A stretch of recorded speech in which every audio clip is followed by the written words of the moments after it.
It all started with a cross and a promise.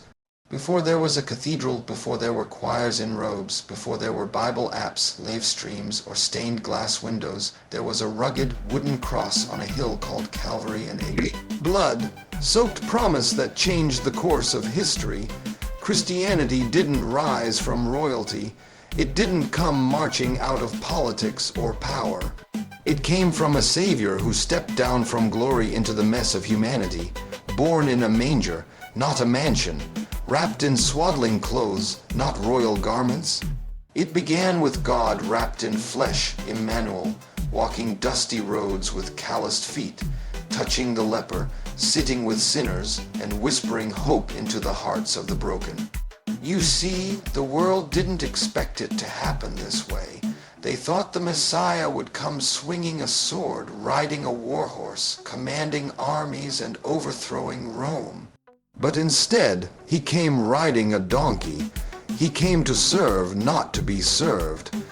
He came to lay down his life, to offer himself as the ransom for many. Oh yes, my friend, Christianity began at a place the world tries to avoid, the cross. Now, don't miss this. The cross wasn't just a Roman instrument of torture. No, it became the pulpit of eternity. It was there that sin was judged, grace was poured out, and love was nailed wide open for the world to see. The cross was ugly, bloody, and shameful, yet God used it as the very symbol of hope, redemption, and victory. You want to know how Christianity became the most powerful movement on earth? It wasn't through conquest. It wasn't through violence or campaigns or crowns. It was through a promise made by Jesus when he declared, "If I be lifted up from the earth, I will draw all men unto me." That wasn't just poetic language, that was prophecy, that was divine strategy, that was heaven's battle plan. Because on that cross the veil was torn, the curse was broken, and the door to the Father was flung wide open. The ground at the foot of the cross became level. No more Jew or Gentile, slave or free, male or female. All were invited into this family by grace through faith. Don't confuse the simplicity of the beginning with the power of its legacy. What started in weakness ended in strength. What began with a handful of scared disciples ended with a global firestorm of faith. All because the promise didn't die on Friday, it rose on Sunday. Christianity didn't spread because people were strong. It spread because the cross was real and the promise was alive. That empty tomb still echoes with resurrection power. That stone rolled away still testifies that death was defeated and the grave couldn't hold him. This gospel, this good news, was not birthed in the halls of academia or philosophy. It was birthed through blood, sweat, and a Savior who refused to stay dead. You can build a religion on rules, but it takes resurrection to build a revolution. And Christianity, oh, this isn't just a religion, this is a resurrection revolution. People tried to silence it, governments tried to crush it, empires tried to erase it, but the cross kept preaching. The promise kept speaking, and the Spirit kept moving. From Jerusalem to Judea to Samaria and to the ends of the earth, the gospel ran wild like wildfire through dry brush. Why? Because pain can't stop a promise. Persecution can't silence a risen king. Chains can't bind a gospel that sets people free. This faith that now wraps the globe, that lives in cathedrals and chapels, in huts and high-rises, in jail cells and boardrooms, it all began not because a gospel that could survive the cross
about being liked. It's about being lit with the fire of God.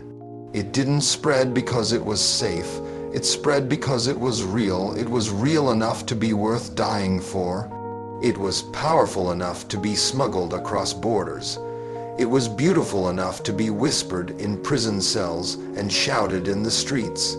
From Antioch to Athens, from Africa to Asia, the gospel spread like wildfire, and every attempt to extinguish it just made it grow. Because here's what the enemy never understood: pressure produces power, and pain in the hands of God always births purpose. Every threat only made the church pray harder. Every attack made the saints stand firmer. And when people saw believers praising through persecution, loving through loss, rejoicing through rejection, they wanted to know what kind of faith could do that. So when we ask, how did Christianity become the most popular religion on earth? We've got to understand it didn't come by favor from kings. It came through fire. It didn't come through comfort. It came through commitment. It didn't spread because it was easy. It spread because faith is unstoppable when it's real, tested, and anointed. The more they tried to crush it, the louder it rang. The more they tried to bury it, the deeper it grew roots. The gospel didn't ride on chariots. It rode on broken backs, bleeding feet, and courageous hearts. And through every trial, every dungeon, every death, the word kept marching on. The power of the message, not the might of the messengers. If you're looking for a man-made explanation for how Christianity became the most followed faith on earth, you'll be disappointed. Because this movement wasn't built on human greatness, it was built on divine grace. It didn't rise because the messengers were mighty. It spread because the message was powerful. You've got to understand, God didn't choose kings. He didn't go get scholars. He didn't knock on Caesar's palace or recruit military strategists. No, he went down by the sea. He found fishermen, men who smelled like sweat and salt water.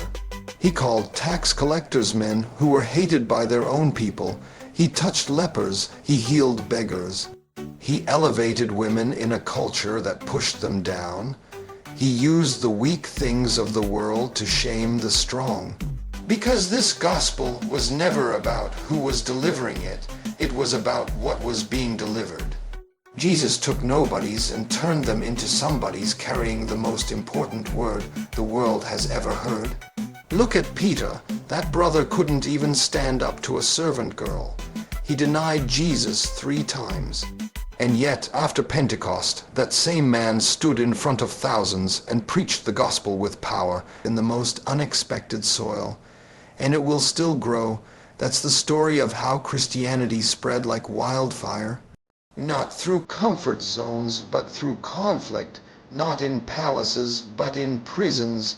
Not in places of privilege, but in the shadows of persecution. Because real faith doesn't need a spotlight to shine. It doesn't need applause to be powerful. All it needs is a heart that believes and a mouth that declares. In the early days of the gospel, there were no megachurches, no multi-million-dollar ministries, no television broadcasts or streaming platforms. There were caves, deserts, and dark corners of the world. And yet, in those unlikely places, the faith caught fire. It spread through whispers in Roman catacombs, through worship songs sung softly behind bars, through scriptures scratched onto prison walls. These were not glamorous moments, but they were God moments. Because what man saw as limitation, God saw as preparation. When the apostles were scattered, they didn't see it as a setback. They saw it as an assignment. And everywhere they landed, whether in a synagogue, a marketplace, a seaport, or a jail cell, they preached. Because they understood something that we need to remember. Faith is not confined by location.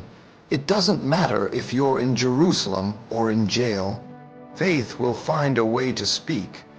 Faith will rise in places that don't make sense. Because God doesn't need ideal conditions to perform a miracle, He is the condition. Think about it. How did the gospel end up in Ethiopia?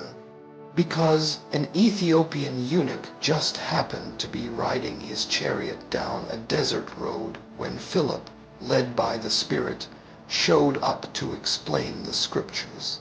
Not a church service, not a campaign, just two men on a road, and faith was born. How did it reach the Roman Empire?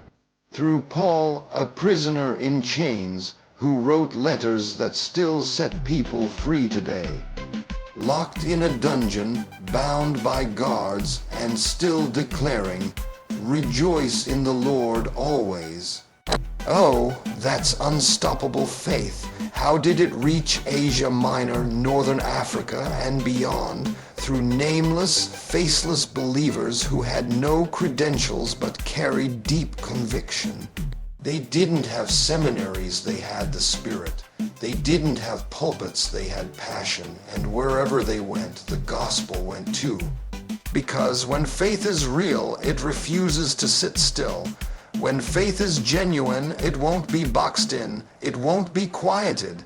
It won't wait for a perfect moment, it will make the moment perfect. The Roman Empire tried to suppress it. Emperors issued decrees, soldiers raided homes, but every time they tried to stamp it out, the church only grew stronger. Because faith thrives in adversity.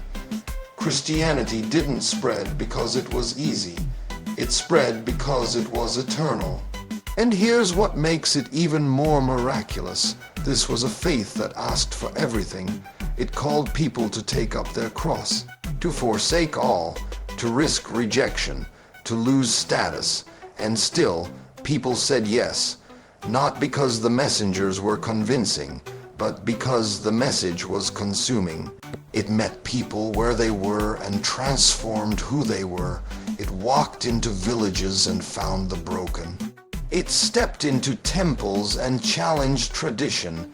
It crossed borders that were closed to everything but the truth. And every time it entered an unlikely place, something supernatural happened. A soldier knelt, a jailer was baptized. A city turned upside down. That's the power of unstoppable faith. It doesn't need permission to operate. It doesn't need a plan. And the empty tomb didn't just symbolize victory over death. It signaled the beginning of a kingdom that would never end and never be limited. See, when empires rise, they rise with boundaries or misrepresent the message. The pure gospel of Jesus Christ kept marching on. Because his kingdom is not of this world. Jesus didn't come to sit on Caesar's throne. Heaven will answer, because this isn't just a religion. It's a revolution of the soul. It's not just a belief system.